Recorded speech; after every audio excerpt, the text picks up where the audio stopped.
the chemistry. The chemistry. Are you kidding me? He is not worth her. Now we've firmly established that when Ivy Smoke says any resemblance to actual persons, living or dead, is purely coincidental, she didn't actually mean it at all. Hello fellow readers, book lovers, and whoever else is watching this. I'm Emily at Midnight. Welcome to my channel. So right now we have my neighbor practicing his guitar through the wall. Right now I think he is tuning it. And we're just gonna go with it because this is the time I have to film. So we're just gonna pretend it's accompaniment to this video. So come along.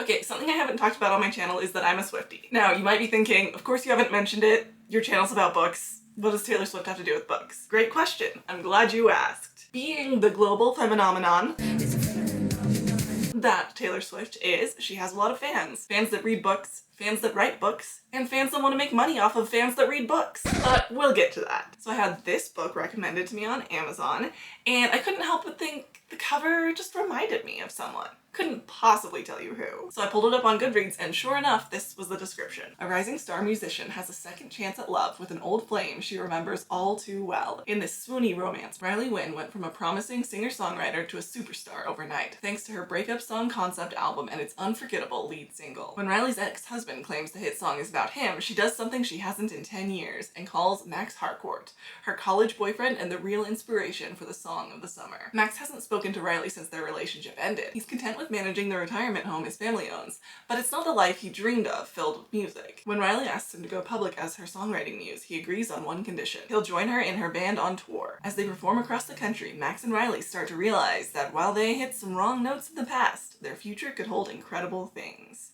And their rekindled relationship will either last forever or go down in flames. I mean, come on. All too well. Also, you know, the dedication reads, "To the Swifties and Miss Swift." So here's the deal. That sounds cute, and I was tempted to read it anyways, but something tickled at the back of my brain because it takes me back to December. Or actually back to last September. In case you don't follow book talk drama, let me fill you in. Last September, an indie author got so hyped about the media frenzy around Taylor Swift dating NFL MVP Travis Kelce that she, well, I'll let her tell you herself. I got the idea for Talon and Tova's love story on Sunday, but my writing schedule was already full.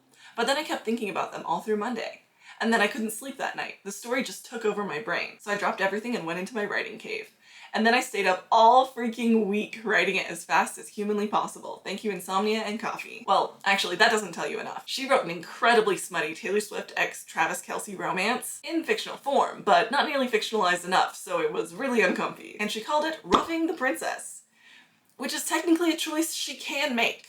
Now, I heard about this first from Reads with Rachel, another booktube creator, and I also watched TikToks about it from Grapey Del Taco. But it exploded all over TikTok last fall, and even got a New York Times article written about it. Now, as I mentioned, this happened last fall. Basically old news at this point, right? Wrong, because when I saw this new book, The Breakup Tour, which came out in January, which was super new when I planned this video. Some things take time. Let me cook. As I was saying, when I saw this new book, I was struck by hope. Hope that this new book would be a better version of the idea behind Roughing the Princess. A shining star, a guiding light, a hotter cousin. Perhaps it would be a book inspired by Taylor Swift, not plagiarized off her life. Allegedly. So I decided to read them both and find out. We're gonna start with Roughing the Princess, and let me tell you, it's rough. First, let's establish the baseline. What specifically is wrong with Roughing the Princess? Why all the fuss? Why were so many readers so incensed last fall? So incensed, in fact, that pressure from readers led to Ivy Smoke taking her ill-conceived, incredibly quick-written, 124-page, direct-to-Kindle published,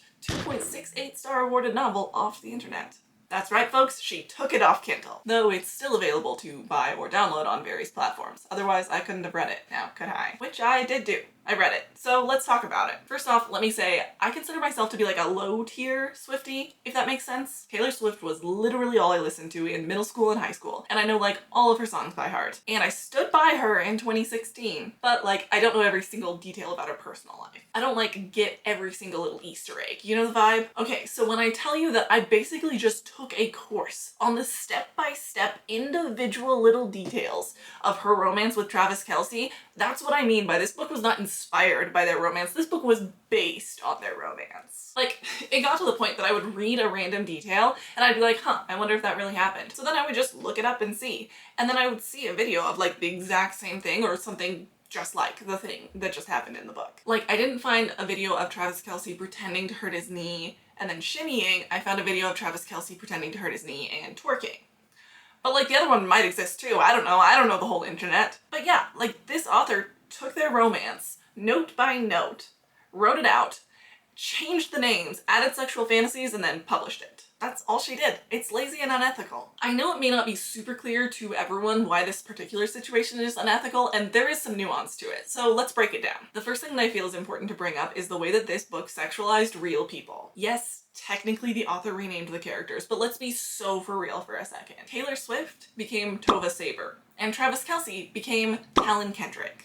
They have the same initials. Oh, and let's bring in his brother, who's a star in this book too, Jason Kelce, who's now Jasper Kendrick.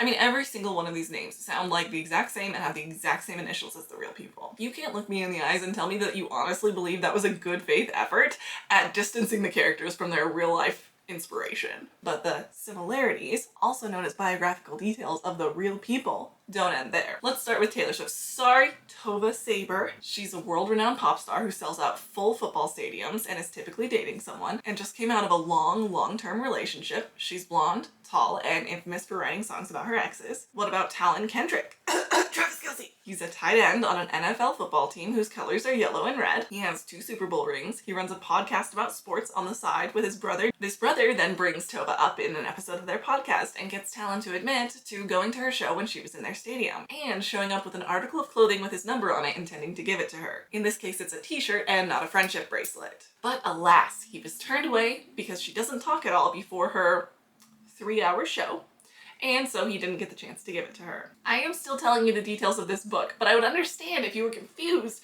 and thought that I was telling you the details of Taylor Swift and Travis's romance, because, well, the details are the same. But let's continue. Talon also just got out of a long-term relationship, just like Tova. And, you know, a couple other people. There's also this whole thing with Jasper teasing Talon about having a mustache for Taylor, and I'm pretty sure I confirmed that that happened with the real people too, but I can't remember. Oh, and Jasper was asked to comment in an interview about the status of his brother and the pop star's rumored romance before it was confirmed, but, and here's the biggest deviation in the entire book, in the book, Jasper tells the world that they, yes, are in fact dating, when they are not yet. But from what I can tell, in real life, Jason refused to comment. And in the book, Jasper is a widower, for some reason. Honestly, I could probably keep going, but you get the picture. This is the book. Now we've firmly established that when Ivy Smoke says, this book is a work of fiction, names, characters, places, and incidents are fictitious. Any resemblance to actual persons, living or dead, events, or locales is purely coincidental. She didn't actually mean it at all, allegedly. Now let's briefly cover the content of the book. Don't worry, I will not take you through the trenches that I had to crawl through. Talon mentions her on his podcast. Someone on her team gets Talon's number to her. They text. It's flirty. Really flirty. And Talon fully enjoys it. I'm not gonna say more than that, so you're just gonna have to pick up what I'm putting down, okay? Cool. Tova is skittish about actually meeting up with Talon. She's afraid that he's just interested in her for clout. And Talon, for some reason, texts her about wanting to spank her. A lot. In the end, she goes to his game, and the second that he gets the chance, after the game is over, he brings her into a storage room where they can be alone, and they do the do. For a couple of chapters, which is saying a lot, since there's only 12 in this whole book. Oh, and then it ends. What? Were you expecting more? So this book is a blatant ripoff of real people's lives and can't be separated from the people who inspired it. Allegedly. Right? What exactly is so wrong with that? Well, for starters, it's smut. It depicts sex between 2 real people, which sexualizes them without their consent. Not to mention the fact that it's 2 people who specifically haven't even sexualized themselves as any part of their public image. Not that that really matters. Now, obviously, sexualizing people, especially celebrities, isn't a novel concept. See what I did there?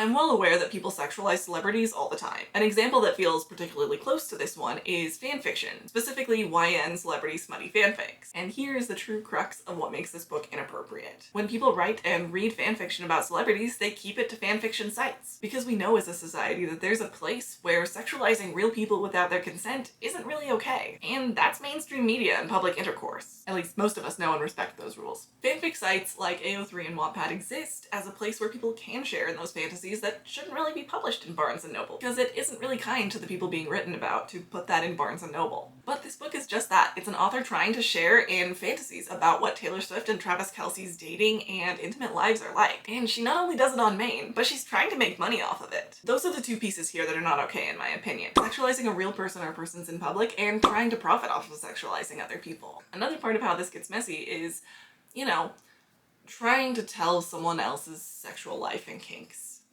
This book, and I do not know why the author did this, projects a whole slew of kinks onto real people. This includes everything from spanking to menage a trois to exhibitionism. You serious? And I don't think I need to explain why projecting kinks onto other people is uncomfortable at the very best. So to recap, this book blatantly copied Taylor Swift and Travis Kelce, sexualized real people on a public platform, and did all of the above for the author's monetary gain. And the book wasn't even well written. Okay, we did it. We survived the horror story that is talking about roughing the princess. Now let's switch over to The Breakup Tour by Emily Wibberly and Austin Siegemund-Broka and discuss if and how it did it better. It meaning being inspired by Taylor Swift without, hopefully, crossing the boundary into creepy and weird. So let's talk details. How similar were the resemblances to people living or dead? First, our leading woman is called Riley Wynn, which this time markedly doesn't have the same initials as Taylor Swift. We could break it down into syllables and androgynous names, but that feels a little bit like reaching. She's a well-known female singer-songwriter who's most proud of her lyrics and, notably, is known for her breakup songs. These details all feel very Taylor-coded. On the other hand, Riley is very early on in her career. She's taken off with writing the Song of the Summer, but this is only her second album. This could just be seen as having been inspired by a younger, earlier version of Taylor. And I could see that, but there are a few differences even then, such as Riley Wynn being in her 30s and just now taking off with her second album, rather than releasing multiple albums by the time she's 19. She also went off to college and has been married, and is now, at the beginning of the book, recently divorced. She's also never lived alone. She's 5'2", which is very different from Taylor. She has brown eyes, and she has naturally chestnut hair that she dyes blonde. Her parents are divorced, and she's an only child. At first glance, and based on the description of her career and the media frenzy around her romances and breakups,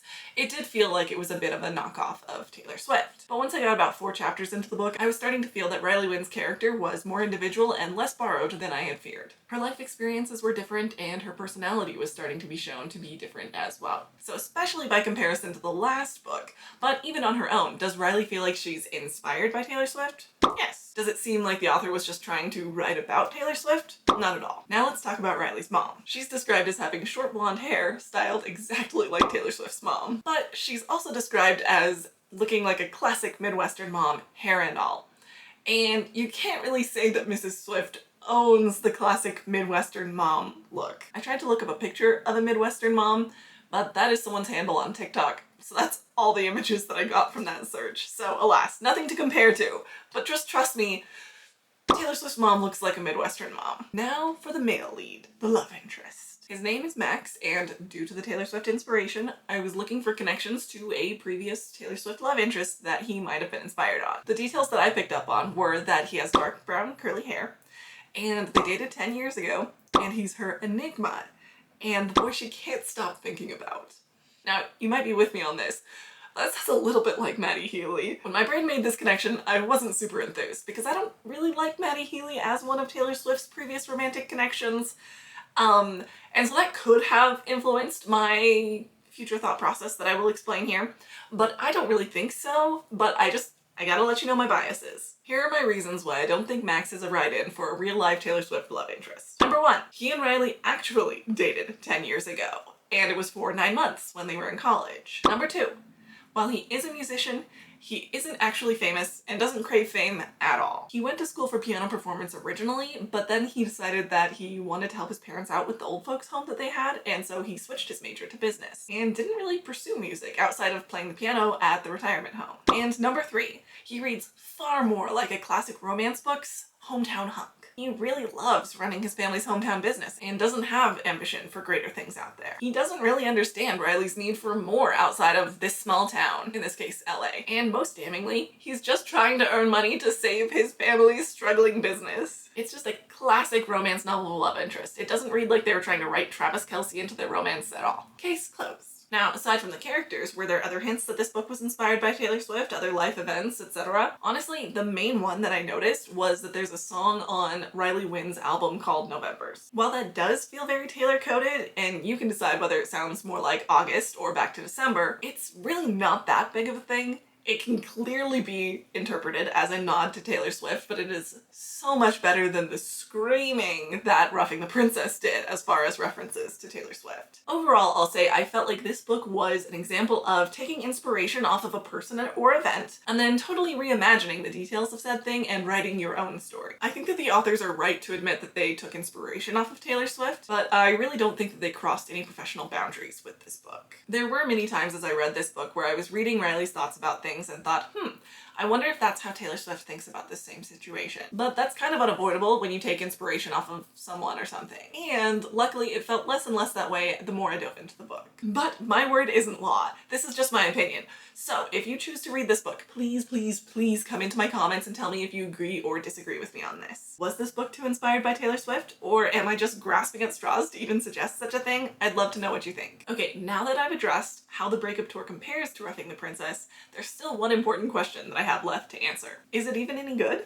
Let's talk about it. To recap the premise, the story follows Riley as she's preparing for her next album's tour, and the biggest song on the album is the song that her ex-husband is trying to claim credit for and basically take advantage of her fame in every single way that he can. But that song is really about her college boyfriend Max, so she reaches out to him to get permission to leak the fact that the song is about him to the press in an effort to take back her work from her ex. While initially unwilling to be thrown into the spotlight, Max ends up deciding at the behest of his family to give music one more try, and ends up joining Riley's tour as the pianist to accompany the song of the summer on her tour. But it isn't as simple as that. He's not just there to play piano, he's there to hint that the song is about him. So right away, when he gets to the stadium in New York, Riley runs up and hugs him to greet him in front of the paparazzi, when she's never really greeted him that way in 10 years. And other subtle hints as well. As she continues to create these subtle little hints, it's very interesting to watch as Max is slowly starting to piece together that she's doing these things for show, to create that narrative. He did agree to play into her angle, and he's starting to see just how good at showbiz she really is. Here's the deal.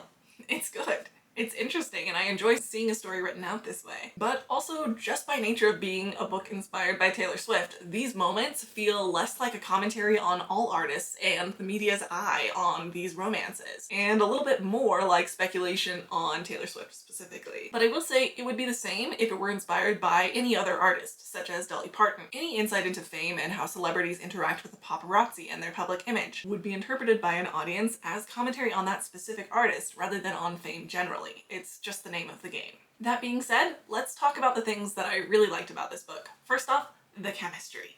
The chemistry. From the first page that they're in a scene together, we see it, just like that. There's this moment where he says that he hasn't listened to her new album yet and then opens up his laptop to that very album and she calls him out on it, and it's so flirty and you can just tell that they work really well together. Overall, the book is really just fun. It's frustrating and exciting and scary in all the right ways. There are these real moments of, are they gonna work out?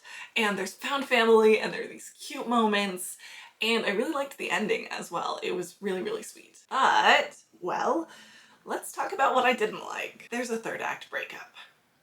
And it's literally so stupid. It's so stupid. I hate it so much. I don't want to spoil it too much for you, but it was like so unnecessary. I kind of have to spoil it for you, so if you don't want the reason for this breakup to be spoiled for you, skip to this timestamp.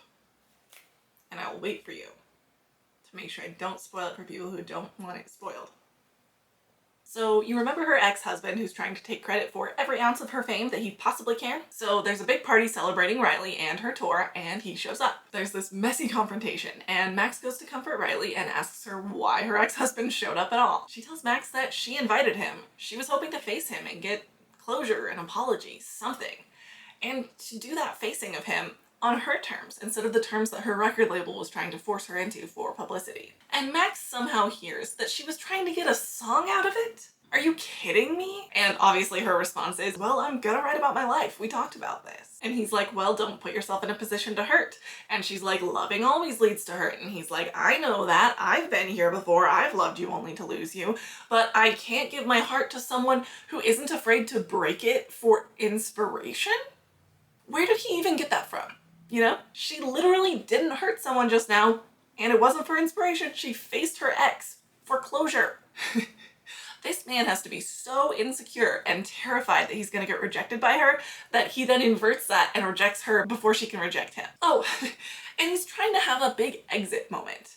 And she doesn't stop him because he was just super rude to her, and he has the nerve to be offended that she didn't like stop him, and he's like even more hurt by that. And because that hurt his feelings, he had to go in for one more right to the heart and says over his shoulder, "I guess you got 2 songs out of tonight. I hope they were worth it." Oh no, he didn't. Are you kidding me? He is not worth her. Like, I don't think that the authors agree with me on how intense that situation was, you know, on how he hurt her, how he was the one in the wrong, because they do not frame it as like he did something royally wrong and has to beg on his knees to get her back in his life, which is really just how I was feeling about that. But whatever. They do end up like mutually coming back together, which I guess is good. It didn't end up being one of those she has to beg for him back, which is where I was afraid it was going. So, pluses and minuses. Welcome back if you skipped the spoilers. My only other complaint with this book is just how many music-based metaphors there are. I truly could not pull out enough of these to make it clear just how many of these music-based metaphors that there are. But just know there are so many. So many. For example, we have this. He studies me for a long moment. I recognize that look from how his eyes would rove over the staves, the rests, the notes of a new piece of music. He's sight-reading me. I wonder what song he hears. If I'm winsome, sweet, like our fondest memories, or if I'm something sad, or if I'm nothing but the nostalgic memory he remembers when he was younger. I don't dare hope I'm the song he can't get out of his head. The second part is kind of cute, but just, he's sight-reading me. I already kind of cringe when authors try really hard to make every single metaphor in a book be related to the character's special interests. And so this next one just felt like a personal assault. So Riley and Max are making out. It's getting real passionate. And Riley, the narrator, thinks this in her head. Major, minor, music, lyrics. What? Like, I cannot take that seriously. I literally had to pause the audiobook because I was listening at this moment. Like, it felt like a punch in the face. I just had to pause, calm down, laugh for 3 hours. So unserious. So yeah, those are the complaints that I have. The metaphors and the third act breakup, they didn't totally ruin the book for me. I definitely still enjoyed it. So I'd probably give it 3 or 4 stars, maybe a 3.5. Still totally worth the read, but not the best book on the planet. You know what I mean? Let me know what you think if you read this though, because I would love to hear that. I really hope you enjoyed this video. Thank you so much for watching. Be sure to give this video a like if you liked it. Feel free to follow my Goodreads, Instagram, TikTok, all of that, which are Emily at Midnight and linked below. Also, comment and let me know what you think about these books. Are they weird? Do you think they're okay? Do you feel that the difference between these books is wide enough to put them in different categories, or no? Have a wonderful day, treat people with respect, and pick up a book. He has 2 Super Bowl football rings. Nope, Super Bowl. I'm not a sports ball girl.